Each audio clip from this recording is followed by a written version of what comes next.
They didn't even say the word fired, just a polite smile, a thin folder, and a sentence that hung in the Denver morning air like exhaust fumes.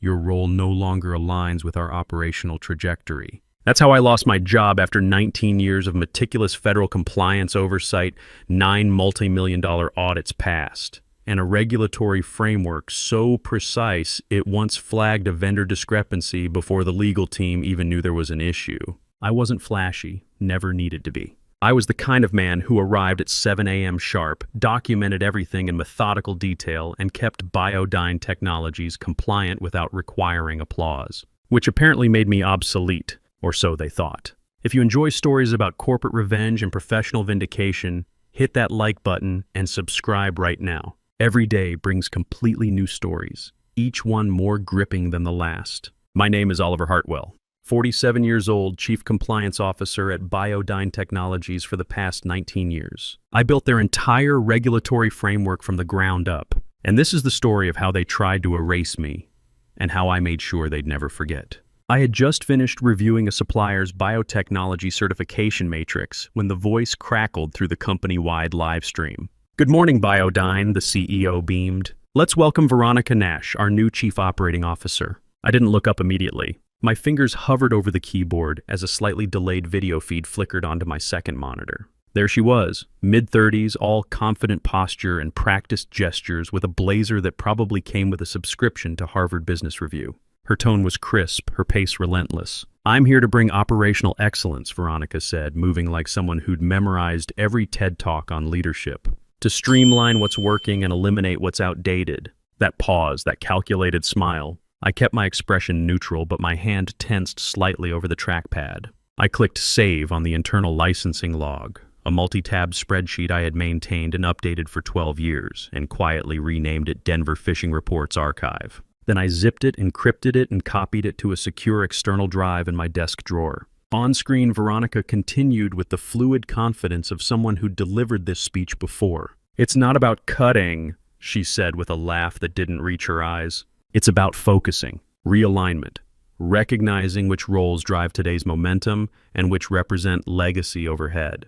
There it was, legacy overhead. It wasn't a name, but it might as well have been a target painted on my back. A few employees shifted uncomfortably in their seats. Others nodded along with the forced enthusiasm of people who knew better than to look skeptical. My name hadn't been mentioned, but everyone in that building knew which role had been around long enough to wear the word legacy like a scarlet letter. Still, I didn't flinch. Just closed my laptop with the same calm precision I used during federal inspections. Veronica's voice continued through the speakers. "Some of these positions, especially those tied to historical systems and outdated procedures, will be reviewed for alignment with our forward trajectory. We'll be conducting evaluations starting next week." Her eyes scanned the room through the camera like a hawk circling prey. They seemed to linger, inevitably, on my section. I gave her nothing. Not a flinch, not a sigh. Just the serene stillness of someone who had spent years building something that everyone else had forgotten to understand. Later that night, alone in my Denver apartment with the distant hum of traffic filtering through the windows,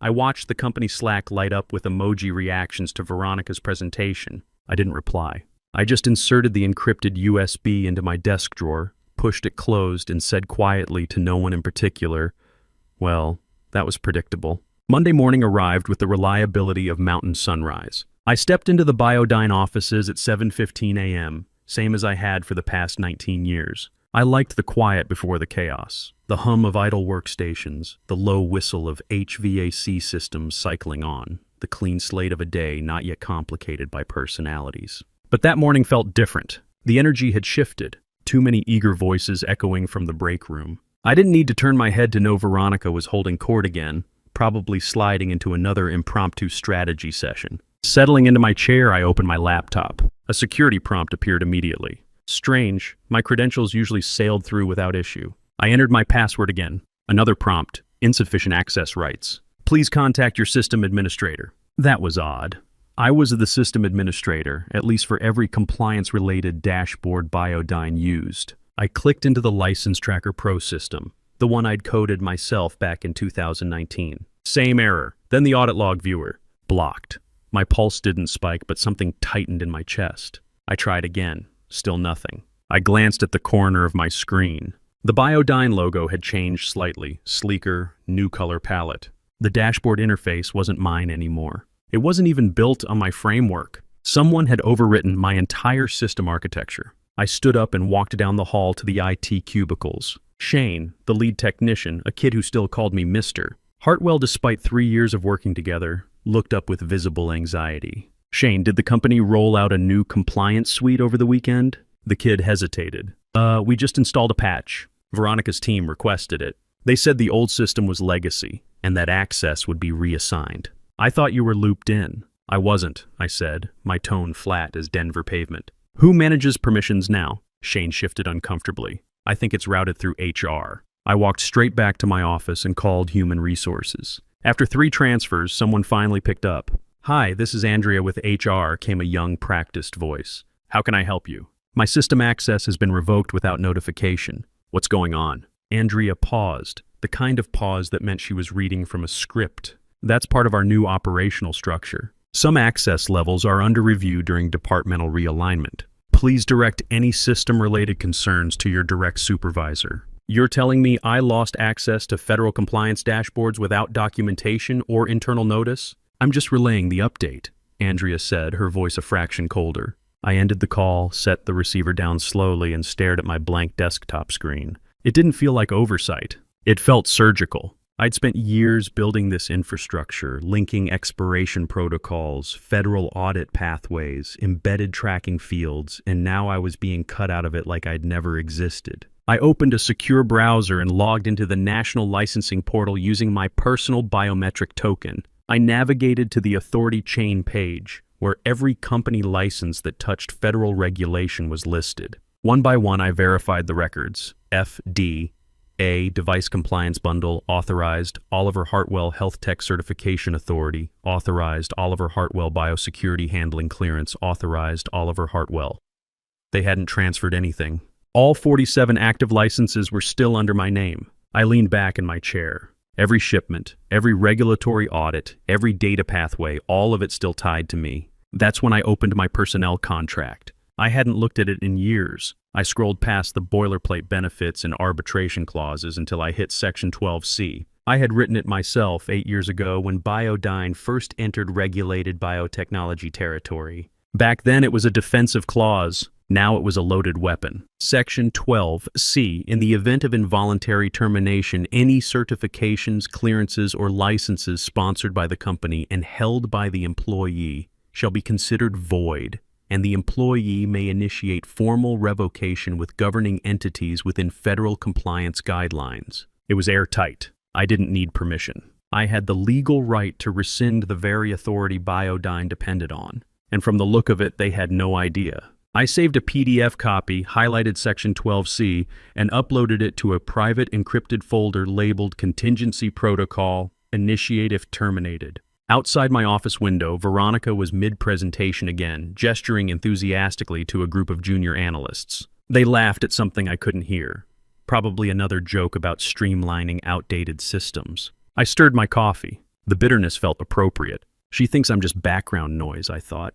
But the system still breathes in my name. And soon it wouldn't breathe at all. The calendar invite called it a realignment discussion. That's how they phrased it, like it was a strategic planning session instead of a corporate restructuring in disguise. I read the email twice, then a third time. Mandatory attendance, 15-minute slots, one-on-one with Veronica Nash. No HR representative listed, no agenda attached, no bullet points. Just an upbeat line at the bottom, an opportunity to align your expertise with our momentum. By mid-morning, the conference room had been transformed into a startup therapy den. Beanbag chairs, laminated motivational posters, even bowls of trail mix arranged on side tables. People trickled out of their sessions, whispering to each other in bright-eyed tones. "Veronica said I'm future executive material," gushed one of the junior analysts. She loved my initiative on that workflow optimization project. The intern who once asked if OSHA was a type of software platform practically skipped down the hallway.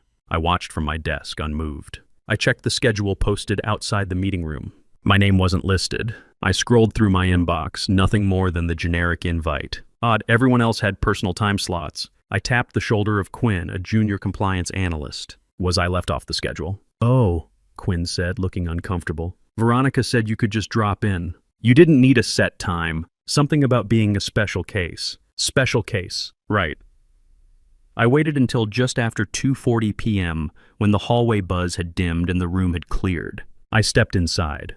Veronica sat alone at the head of the table, fingers drumming on a closed laptop, sleeves perfectly rolled to mid-forearm like someone ready to perform surgery on inefficiency. "Oliver," she said with the practiced warmth of a LinkedIn influencer. "Come in. I didn't sit." There was no chair offered, just her and the monitor behind her displaying a slide titled Q3 Organizational Flow, Draft V. 2. She leaned back smiling. "Let's talk about alignment. You've been with us, nearly 2 decades? 19 years, I replied, hands clasped calmly behind my back. Right, incredible institutional knowledge. That's valuable. But we're evolving fast, leaner, more agile. I didn't respond. So I've heard. Veronica clicked into a spreadsheet on the monitor. It was a breakdown of regulatory license holders. Each row listed a system, an expiry date, and a current point of contact. I saw my own name in row after row, but it had been struck through in red. Next to each entry, Kyle Rodriguez pending transfer. I blinked once. He doesn't hold any certifications yet. He will, Veronica said smoothly. We're investing in people, Oliver. Growth mindset. Potential over pedigree. He's not qualified to log into the federal credentialing portal. He's learning, she replied. Besides, we're decentralizing the old bottleneck model. It's not scalable. Licensing authority isn't a bottleneck, I said evenly. It's a legal gateway. A federal one. Veronica waved a hand dismissively. We're streamlining. Simplifying, that's the direction. I stared at the screen. My name crossed out like an outdated software license. No discussion, no context, just quietly erased from the chain of trust I had maintained for nearly 2 decades. Veronica smiled again. I appreciate you coming in. We'll follow up. I gave a tight nod. I didn't ask questions, didn't raise my voice. I turned and walked out of the room. As I stepped into the hallway, I saw 3 team members clustered around printed job summaries. Everyone seemed to have a revised role description. Everyone but me. Riley stood near the end of the corridor, holding a clipboard and avoiding eye contact. She gave me a brief, guilty glance, like someone who'd witnessed an accident but didn't call for help. Back at my desk, I logged into my email, opened a blank draft, and typed only one line. They're not just removing me. They're rewriting the system to pretend I was never part of it. I saved it unsent, closed my laptop, and sat in silence. Not defeated, just aware. Isolated, yes, but far from done. The email came in at 8:07 a.m. Subject line, operational support assignment. No greeting, no context. Just a short directive. Effective immediately, you will assist with inventory reorganization in Archive Wing B. Please coordinate with facilities lead Mark Torres for details. I stared at the screen for a full minute. For 19 years, I had written licensing policy, drafted federal audit responses, and maintained the company's regulatory lifeline. Now they wanted me to organize storage rooms. The archive wing was exactly as I remembered it. Dusty, fluorescent lit, forgotten. I stepped inside to find rows of unlabeled boxes, broken shelving units, and a cracked whiteboard that read Q2 Deep Clean Initiative in faded marker. Mark, the facilities lead, offered me a clipboard and an apologetic nod, but no explanation. Just stack by product type, not by supplier, he said. I said nothing, rolled up my sleeves, and got to work. The silence in that room was louder than any insult. By 10:30, I returned to my floor. As I passed the break room, I overheard 2 junior analysts laughing over a printed copy of an old compliance flow chart, the same one I had created 3 years ago. This thing has color codes like a preschool poster, one of them joked. He manually timestamps each entry, the other added. Does he not know automation exists? They weren't whispering. They weren't even trying to hide it. I walked past them, expression unchanged, but inside something shifted, a quiet, sharp detachment, like a door slowly closing. Back at my desk, I noticed Kyle hovering by the printer. My printer. Kyle looked up, gave me a polite, vague smile, then went back to collecting a freshly printed training packet titled Q3 Licensing Workflow Transition Plan, Draft VI. 3. Underneath, in bold, provisional owner Kyle Rodriguez. I didn't say a word. I just returned to my chair and opened my email. That's when I saw the sticky note. It had been slipped under my keyboard, small, yellow, folded twice. Just a few words in familiar handwriting.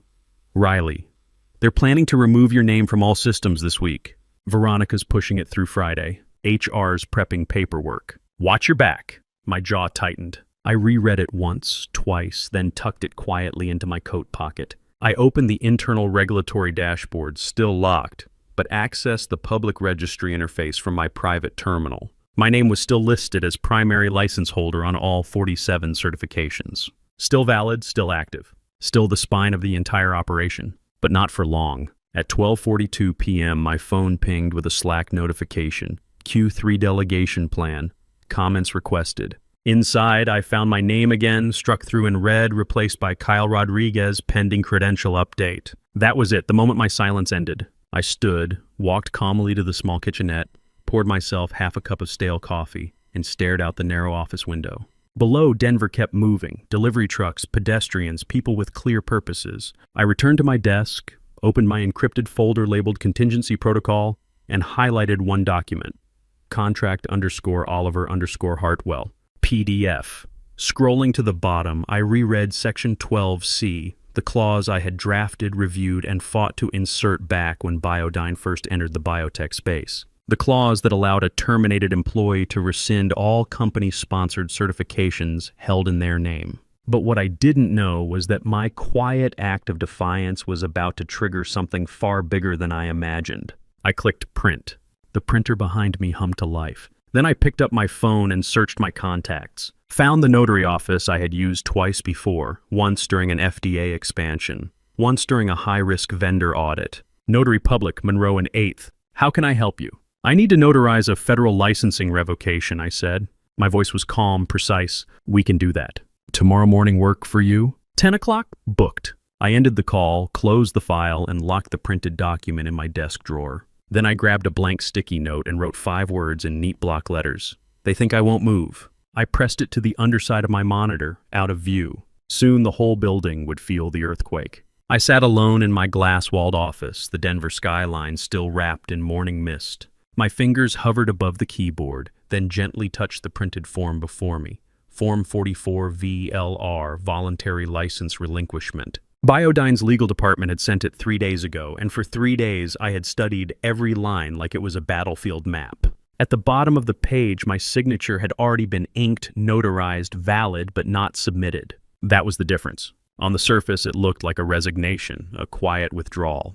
But I knew what Section 12C meant. I had written it myself 6 years ago, buried in the sub-architecture of the license management system. If voluntary relinquishment is recorded within 72 hours prior to termination, the system shall revert administrative access to the license author for 30 business days. It was designed for emergencies to prevent tampering, but it was also the perfect trap.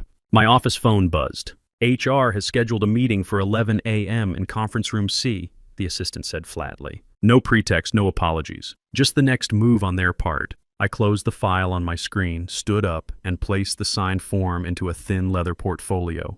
My expression remained neutral, almost serene. Every move was now part of a script I had written in silence. As I walked down the corridor, I could feel the glances, curious, pitying. Some avoided my eyes, others offered weak, silent nods. I returned none of it. My footsteps clicked softly against the polished floors, punctuating a countdown only I could hear. The conference room door was already ajar. Inside, 3 people waited. The HR director, a junior associate, and a man in a tailored suit I recognized from legal. The HR director cleared her throat. Due to structural realignments and ongoing efficiency initiatives, your position is being dissolved effective immediately. She smiled tightly as if expecting a fight. I blinked slowly. I understand, I said simply. I'll need a printed termination letter with all legal markings, countersigned and dated, for my records. The man from legal nodded. Of course.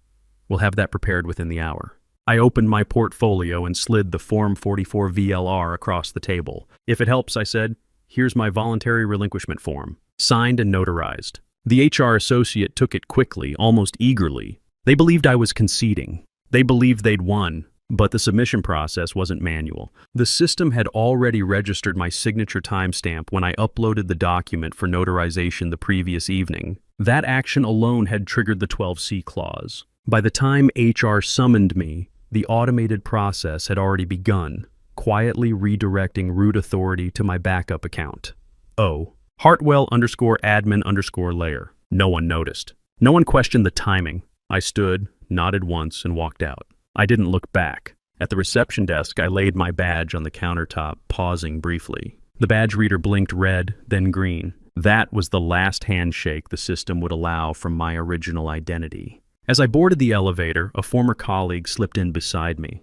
"I'm sorry, Oliver," he murmured, unable to meet my eyes. I gave a gentle nod, but said nothing. Let them believe what they wanted. I had no interest in correcting rumors. Outside, Denver buzzed on. I pulled my coat tighter and crossed the plaza with calm, detached elegance. No drama, no fanfare. Just a man with a plan already in motion. My phone buzzed once. A simple alert from the system.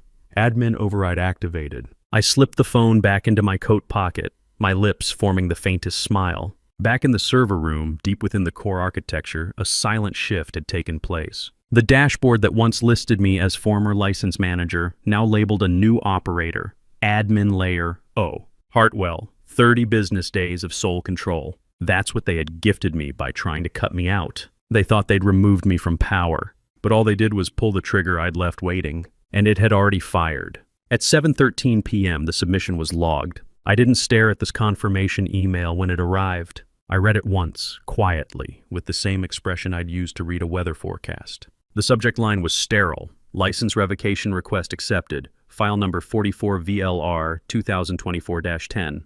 The email detailed every credential tied to my name, 47 in total, marked for automatic nullification within 48 hours unless reassigned by a certified, federally registered replacement. Spoiler, there wasn't one. I closed my laptop, poured myself a glass of mineral water, and sat by the window of my apartment. Outside, Denver blurred into itself. Cars sliding through traffic lights, people clutching takeout containers. Nothing unusual, but in 3 systems across 3 federal agencies, something very unusual had already begun. The revocation timer had started ticking. Back at Biodyne, Veronica was still in the office, leading a whiteboard session titled Reimagining Compliance, Scalable Trust in a Lean Environment. 5 junior staffers nodded along, most of them too young to have ever worked through a real audit. Kyle presented his first draft of the new licensing workflow. Veronica beamed like a coach watching a rookie sink a free throw. "This is exactly the kind of initiative we need," she said,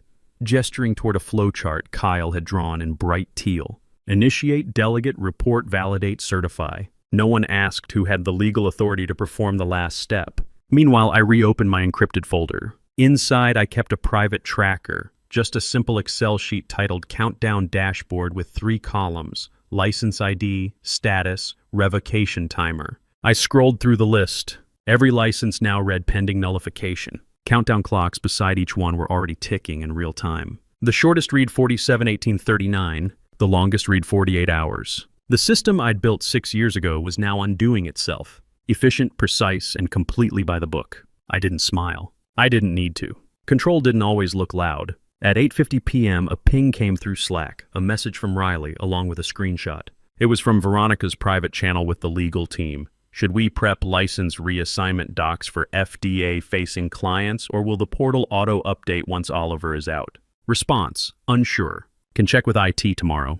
Veronica, no rush. Let's finalize delegation structure first. No rush. I stared at those words, then reached for my tea, now lukewarm, and took a sip. Let her finalize. Let her tinker and tweak and rename. The structure she was building had no legal spine. By 10:20 p.m., I received the second confirmation, this time from the National Regulatory Credentialing Board. Federal certification IDs have been flagged for rescission. Visibility for reapplication restricted to authorized agents only. In simpler terms, anyone who tried to take over my certifications now had to start from scratch and go through a weeks-long registration, training, and approval process. The portals had no shortcuts, no overrides, no just update the contact info button. I shut my laptop for the final time that night. Outside, the hum of late traffic softened into quiet. The world didn't notice what had been set in motion, but inside Biodyne's walls, though they didn't know it yet, something fundamental had already been removed. The lights were still on, but the generator had been unplugged. Veronica, for her part, was in the middle of drafting a Q4 update for the executive team. Her subject line read, Compliance Optimization Phase 1, near completion. She typed the closing paragraph with pride. We are on track to fully restructure compliance management by month's end. Redundancies are being eliminated, and new ownership protocols are in development. She hit send, sat back, and cracked her knuckles. She had no idea the licenses she was planning to reassign were now booby-trapped timers, counting down in silence, each one tied to a system that refused to function without federally confirmed oversight. The clock wasn't just ticking. It had already started burning. And I wasn't watching for smoke. I had lit the match. It started with a single email at 8:23 a.m. Procurement flagged an urgent message from SteadMed, a longtime medical partner responsible for distributing Biodyne's neural diagnostic devices. Urgent. Shipment order number 417 rejected. Certification ID CN2231 invalid. Delivery cannot be processed without valid compliance registration. Please advise immediately. Kyle stared at the screen, blinking. That's one of ours, right? He muttered, pulling up the dashboard Veronica's team had redesigned. All indicators were green as of last week. He forwarded the message to Veronica and added a note. Possible mismatch with updated license records. Veronica, still in her usual morning Zoom with operations, didn't read it right away. But by 9:10, 3 more alerts came in, 2 from vendors, 1 from an internal production manager. Compliance signature mismatch. System cannot validate certifying officer. Error code 470 license orphaned. Finally, Veronica appeared in the compliance Slack thread. Just update the license holder to Kyle. That should solve it. Kyle tried. The edit failed. Error. Authorization restricted. Certifying officer not eligible. They tried again, this time with a forced override script. Rejected. System status revoked. No valid replacement found. In the conference room, tension began to spread. Veronica paced, arms folded. It has to be a glitch, she insisted. Just get someone to escalate it with the credentialing board. One of the junior analysts, Sam, cleared his throat. I checked the federal registry. The cert is no longer assigned to us. It says revoked by officer of record. Veronica blinked. What officer? A silence passed. Kyle's voice was small, Oliver. By 10:45, they were in emergency mode. Operations, compliance, and legal sat crowded around the long meeting table as dashboards flickered in real time. 8 licenses had flipped from pending to suspended. 4 more were now tagged invalid. Vendor syncs were failing. Delivery systems paused mid-queue. Project timelines stalled without anyone authorized to push them forward. Kyle pulled up a folder on his laptop titled Q3 License Delegation Plan and said, with visible hesitation, "We were supposed to finalize this today, but now none of it's legal." Veronica rubbed her temples. Then someone else submits for replacement. Start the process for reauthorization. That's when Riley, who had been quiet up until now, slid a printed report across the table. Her face was pale, her voice even. "I did a full trace on every license Oliver held," she said. "There are 47 of them across 3 categories: medical device regulation, compliance oversight, and export tracking." Veronica flipped through the packet. Riley pointed at the highlighted lines. "No one in this company is currently eligible to register for reissuance," she said. "Not a single employee has cleared all 3 federal certification tiers. But we can fast track, right?" Veronica asked, tone strained. Riley didn't smile. "Federal licenses aren't pizza orders. There's no express lane. It takes 4 to 6 weeks minimum, and that's assuming Kyle passes all 3 exams and completes federal compliance interviews." Silence settled across the room like dust in a blackout. "Then who," Veronica asked slowly, "can sign off on these certifications right now?" Riley didn't flinch. Only Oliver Hartwell. And he just voluntarily revoked every license in his name. Kyle looked down. Sam exhaled audibly. Veronica stood still, jaw clenched, staring at the flickering dashboards as if willing them to reset. They didn't. And outside the conference room, the emails kept coming. At 9:12 a.m., the front desk called up to compliance. "There are 3 inspectors here from the FDA. Scheduled audit. They're asking for your license access portal." Kyle froze mid-sentence. He was halfway through a draft response to a vendor inquiry when the words registered. "Wait, what audit?" Sam, the junior compliance analyst, blinked. "It's the Q3 routine inspection. They do one every year around this time. Someone should have known." "I would have known." Kyle swallowed hard. "Tell them we'll be right down." The first real cracks didn't come with alarms. They came with a gentle knock. By 9:20, the 3 FDA representatives were seated quietly in conference room B. They wore matching navy blazers and neutral expressions. One of them opened a sleek laptop and asked calmly, "Please log us into the credential dashboard. We'd like to review your active certifications and renewal logs before the facility walkthrough." Kyle nodded to Jonas, the IT tech. Jonas entered the login credentials they had set up the previous week under Kyle's new user profile. "Access denied. Error code 70. No authorized certifying officer found. He tried again. Same result. Sam whispered, "Try Veronica's admin override." Jonas hesitated, then typed it in. Access restricted. License authority not validated. Please log in using a registered officer of record. By the time Veronica entered the room at 9:45, things were unraveling. "What's the problem?" she asked, eyeing the silent FDA officials. Kyle kept his voice low. "The portal's rejecting all internal logins. It's asking for an approved officer of record. They revoked Oliver's access. Just override it with a temporary session ID," Veronica snapped. Jonas shook his head. "There's no temp option. It's locked at the federal level. You need verified clearance." "Fine," Veronica muttered. "Use his old credentials." "Just do it." Jonas froze. "That's against protocol." "Just do it," Veronica said sharply. "We need the data open now." At 9:51, Jonas entered my deactivated login into the portal. The screen blinked for a second. It looked like it might work. Then the background went black. A red message flashed. "Unauthorized access detected. User revoked status. Blacklisted. This incident has been reported to NRCS and internal audit systems." Jonas's face went white. "We've triggered a fraud alert." Veronica stood still. "What does that mean?" "It means," Riley said, entering the room at that exact moment, "that we just locked ourselves out permanently." By 10:05 a.m., every compliance portal at Biodyne had entered lockdown protocol. The FDA auditor sat quietly, no longer asking questions. One of them typed a note into their tablet and closed it. "We won't be able to proceed without access to active certifications," one said flatly. "This will be marked as a failed inspection." Veronica tried to argue. "It's a temporary tech issue. We'll have it resolved." "We understand," one of them said.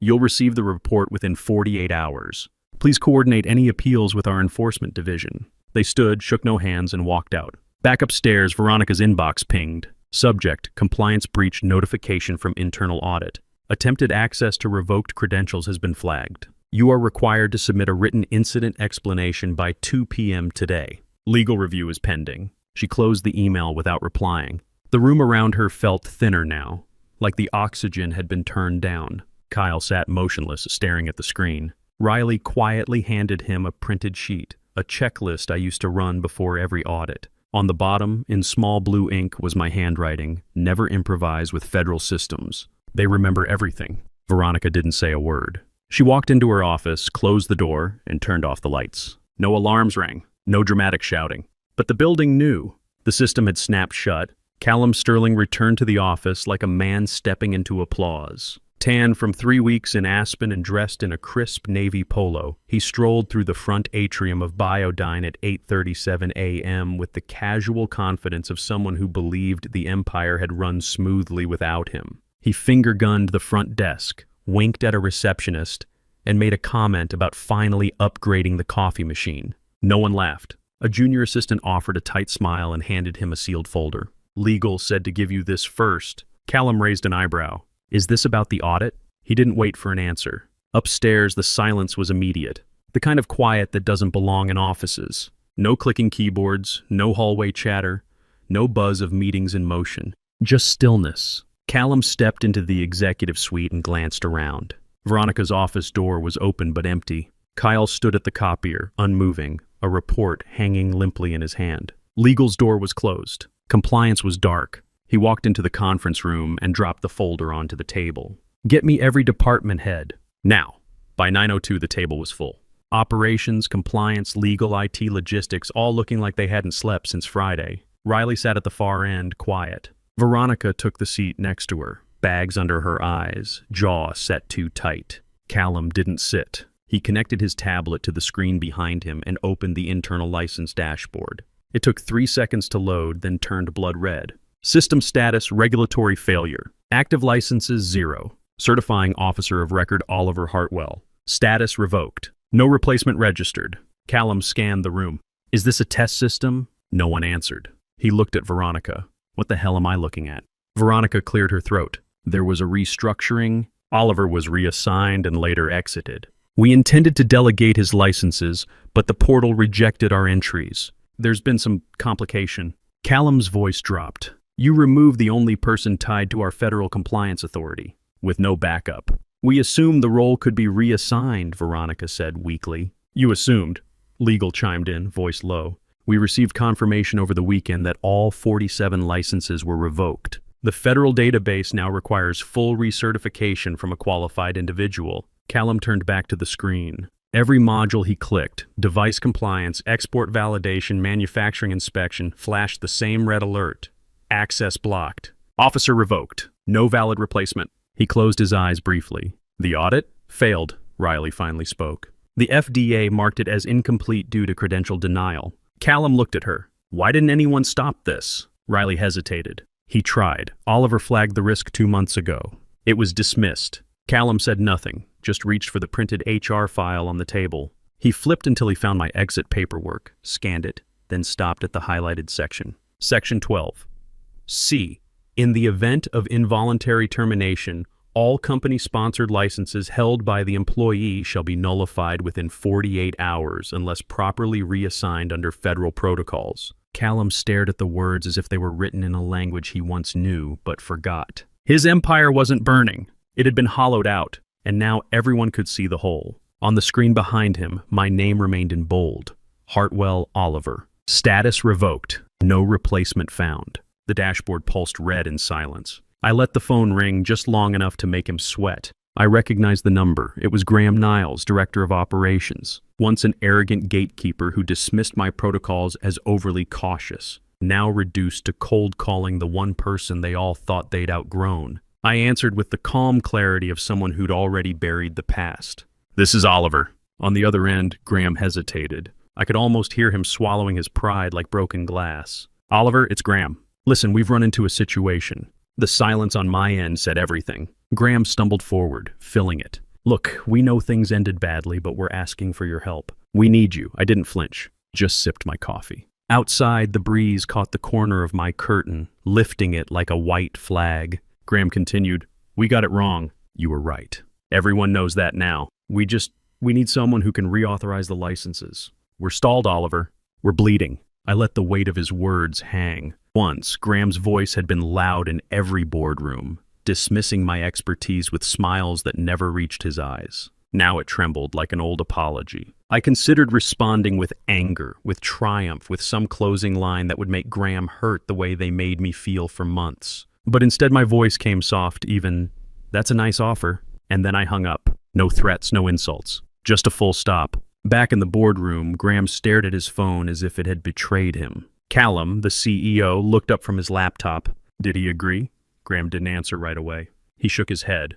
He's not coming. The room froze. Legal glanced at compliance. Compliance looked toward IT. Veronica buried her face in her hands. No one had a plan B. No one had expected the silent trap I laid to snap so precisely shut. Back in my apartment, I set my phone down beside my espresso. The quiet was complete, not triumphant, just still. My laptop pinged. A message from Nexus Biologics, the new firm that had welcomed me just last week. Subject, Biodyne still flagged FDA audit halted. I smiled, not wide, not smug. Just enough to mean something. I typed one line back to my new CEO, and this is only the beginning.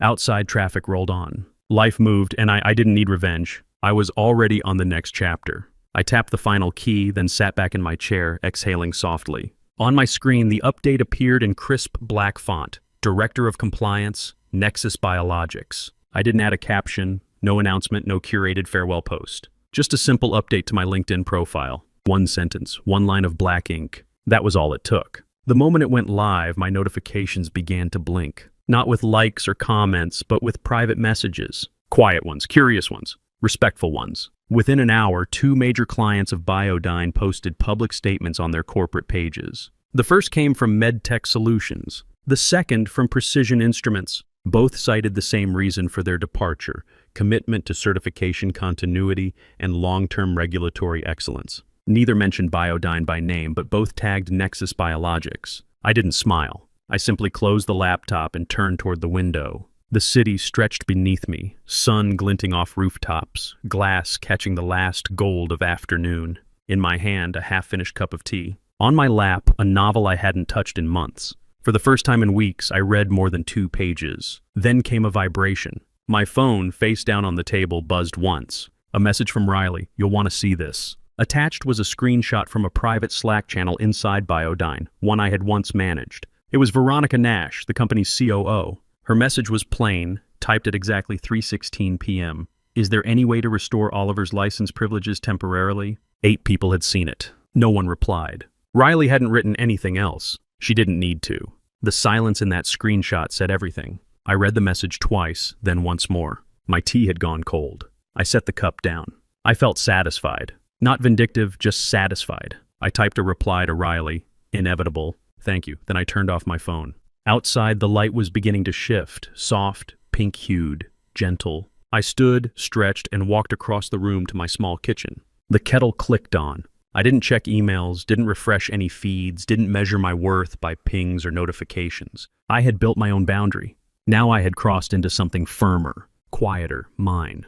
The irony wasn't lost on me. A company that once flaunted innovation and independence now sat paralyzed by its own decisions. The same executives who had dismissed my warnings were now caught in the very net they had helped weave. That single Slack message from Veronica was more than desperation. It was confession. I thought of the junior analysts I used to mentor, the late nights spent building a compliance protocol no one thought was glamorous. And now those unseen layers were the only thing holding what was left of the system together. Except I wasn't holding it anymore. I walked back to my chair slowly, not with hesitation, but presence. I opened the window slightly. The Denver air carried hints of mountain pine and street sounds below. I let it in. Somewhere behind me, my laptop blinked with another notification. I didn't look. Not tonight. Tonight, I was untethered from expectation, from blame, from even victory. It wasn't about proving them wrong anymore. It was about finally, fully stepping out of the shadow they had cast over my name. My story was no longer being written by them. It was being signed in my own ink. I didn't need a grand finale. No applause, no vindication parade. Just a Tuesday morning with strong coffee, clear skies over Denver, and peace humming through the glass walls of my new corner office at Nexus Biologics. My desk was clean, minimalist. No stacks of old paperwork. No stress relics from a company that once saw me as legacy infrastructure. Just a dual monitor setup, a sleek keyboard, and one sticky note pinned to the edge of the screen, yellow, handwritten, in case they ever forget I was the license. The dashboard on my monitor was glowing green, every section, every compliance vertical. I watched the system hum like a well-fed machine. Medical-grade logistics, pharmaceutical intake reporting, vendor traceability, all operational, all certified, all tied to one name, Oliver Hartwell, Chief Compliance Officer. The difference now? I wasn't fighting to be heard. I was the reason things worked. A soft ping echoed on my secondary screen. An industry update alert. I clicked it lazily, already knowing what it would say. A bold red headline, Biodyne Technologies added to FDA enforcement watch list. I read the first few lines without emotion. Failure to renew critical certification classes. Unregistered oversight. Active vendor flags unresolved. Below that, a smaller note. Former compliance officer Oliver Hartwell assumed executive role at Nexus Biologics 3 weeks prior. I didn't smirk. I didn't gloat. I just took another sip of Colombian roast, no cream, no sugar, and leaned back into my chair. There was a knock at my door. "Boardroom's ready, Oliver," said Camilla, a junior analyst I'd mentored since day 2 at Nexus. Kind, smart, no ego. "Thanks," I nodded, rising with slow, purposeful calm. I grabbed my laptop, tucked a hard copy of the original compliance blueprint under my arm, the one I'd refined for over a decade at Biodyne, and followed Camilla down the hall toward a meeting with Nexus's largest biotech client to date. I remembered when Biodyne used to court that client, use their name in every earnings call like a trophy. And now they'd walked away, chose trust over flash, substance over slogans. Just before stepping into the boardroom, I paused. I thought of Veronica's smirk, of the analysts who called my color-coded charts outdated, of the HR folder handed to me without a conversation, of the morning I was locked out of the system I'd built, of the silence that followed when no one stood up, and then I let it go. I walked in, professional, unapologetic. I took my seat at the head of the table, opened my laptop, and began the presentation. Not with a pitch, but with the simple phrase, "Here's what compliance should feel like. Stable, clear, and permanent." Across town, Biodyne was still choking on paperwork, fielding regulatory calls, scrambling to rebuild systems they didn't understand. Veronica had been demoted, now a project liaison, stripped of clearance, stripped of narrative. The company had lost not just its footing, but its credibility. And I wasn't coming back. I wasn't even looking back. I didn't need revenge. I had architecture. I had clarity. I had my name on every single framework Nexus now depended on. And that sticky note? It stayed pinned. Not for vanity, not for bitterness. Just in case they ever forgot. If you enjoyed this story about corporate comeuppance and professional justice, please like this video and leave a comment letting me know what you think. And if you haven't subscribed yet, hit subscribe and ring that notification bell to get updates on new stories just like this one. Thanks for watching, and I'll see you in the next video.